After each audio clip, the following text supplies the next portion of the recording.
আসসালামু আলাইকুম দর্শক ভারতের কিছু কিছু বিচারপতি প্রধানমন্ত্রী নরেন্দ্র মোদীর সুরে সুর মিলিয়ে কথা বলছেন।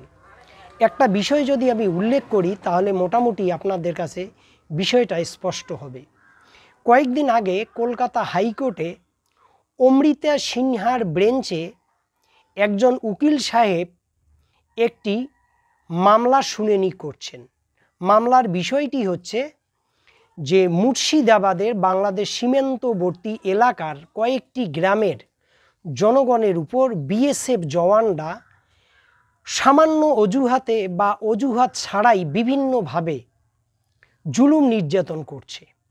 তো এই বিষয়টাতে যাতে হাইকোর্ট একটি অর্ডার জারি করে যাতে নিরীহ জনগণের উপর বিএসএফ জওয়ানরা নির্যাতন না চালায়, এই বিষয়ে একটি অর্ডারের আশাতেই কিন্তু এই মামলাটা তোলা হয়েছে।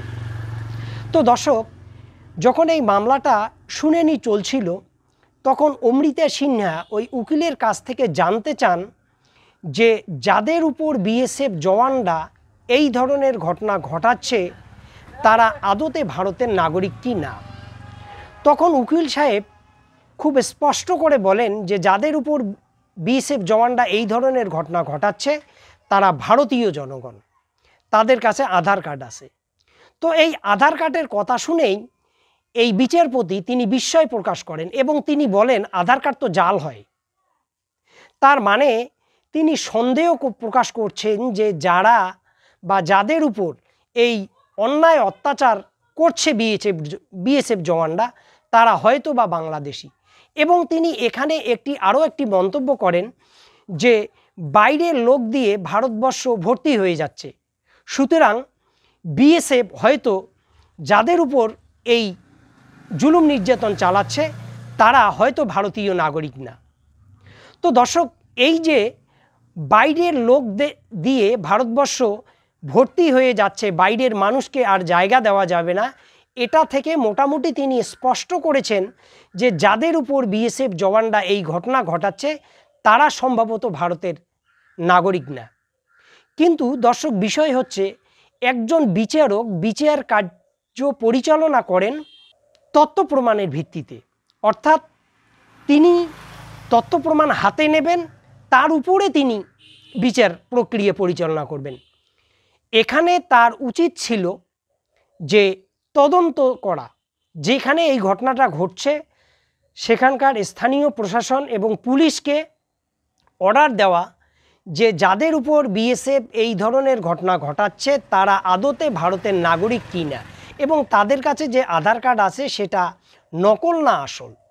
সেই ধরনের কোনো বাছবিচারে কিন্তু তিনি যাননি, না গিয়েই তিনি বলেছেন যে বিএসএফ জওয়ানরা তারা এই ধরনের কাজ করতে পারে না, আর যদি করেও থাকে তাহলে সেটা যাদের উপর করেছে তারা অবৈধ বাংলাদেশি বা অনুপ্রবেশকারী হতে পারে। তার বক্তব্যের মূল সারমর্ম কিন্তু ছিল এটা, এবং সেখানেই কিন্তু এই শুনানিটা বন্ধ হয়ে যায়। মানে যে আশা করে উকিল সাহেব গেছিলেন সেই আশা কিন্তু তার পূরণ হয়নি। এবার বিষয় হচ্ছে এই যে বাইরের মানুষ, তিনি এজলাসে বসে কি করে বুঝতে পারলেন যে তারা বাইরের মানুষ, এবং তিনি ছাপাই গাইলেন বিএসএফ জওয়ানের। আমি বলছি না যে সমস্ত বিএসএফ জওয়ান এই ধরনের কর্মকাণ্ডের সঙ্গে যুক্ত, কিন্তু এটাও তো ঠিক বিএসএফ জওয়ানের একটা অংশ পশ্চিমবঙ্গের বাঙালি পরিযায়ী শ্রমিকরা, যাদের বড় একটা অংশ সংখ্যালঘু সম্প্রদায়ের, তারা বিভিন্ন রাজ্যে কাজকর্ম করতে গিয়েছিল, তাদেরকে বাংলাদেশি সন্দেহে তাদের নাগরিকত্বের কোনো রকম যাচাই বাছাই ছাড়াই তাদেরকে এই বিএসএফ জওয়ানরাই বাংলাদেশে পুশব্যাক করে দিয়েছিল।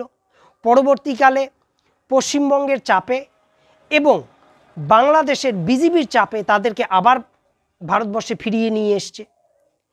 তো দর্শক, এই যে তার বক্তব্য, এই বিচারপতির বক্তব্য, আপনারা যদি 15ই আগস্টে লালকেল্লায় নরেন্দ্র মোদী যে বক্তব্য দিয়েছিলেন, তিনি বলেছিলেন যে ভারতের জনবিন্যাস নাকি বদলে যাচ্ছে অনুপ্রবেশকারীদের দ্বারা, এবং অনুপ্রবেশকারী বলতে তিনি এখানে মুসলমান এবং রোহিঙ্গাদের কথাই বোঝাতে চেয়েছেন। তো আজকে বিচারপতির বক্তব্যটাও মোটামুটি কিন্তু সেরকমই ছিল।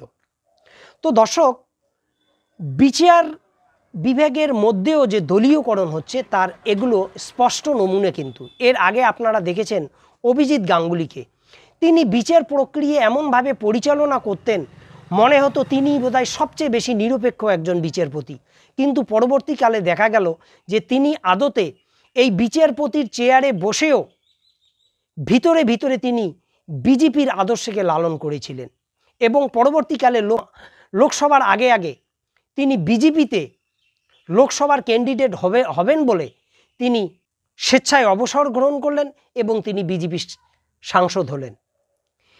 আরও একটা বিষয় আপনাদের মনে রাখতে হবে, সেটা হচ্ছে অযোধ্যা মামলায় এই যে বাবরি মসজিদের স্থলে যে রাম মন্দির তৈরি হলো, এই রায়টি সুপ্রিম কোর্টের যে প্রধান বিচারপতি দিয়েছিলেন রঞ্জন গগৈ, তিনি তখন সুপ্রিম কোর্টের প্রধান বিচারপতি ছিলেন এবং তার নেতৃত্বে এই রায়টি দেওয়া হয়েছিল। পরবর্তীকালে এই রঞ্জন গগৈকে বিজেপি সরকার রাজ্যসভার সাংসদ করেছিলেন। তো দর্শক, এই ঘটনাগুলো যদি আপনারা বিশ্লেষণ করেন তাহলে স্পষ্ট হবে যে বিচার বিভাগের মধ্যেও কিভাবে দলীয়করণ হচ্ছে। তো দর্শক, এই বিষয়ে আপনাদের কি মতামত অবশ্যই কমেন্টে লিখবেন। ভালো থাকুন, সুস্থ থাকুন, আল্লাহ হাফেজ।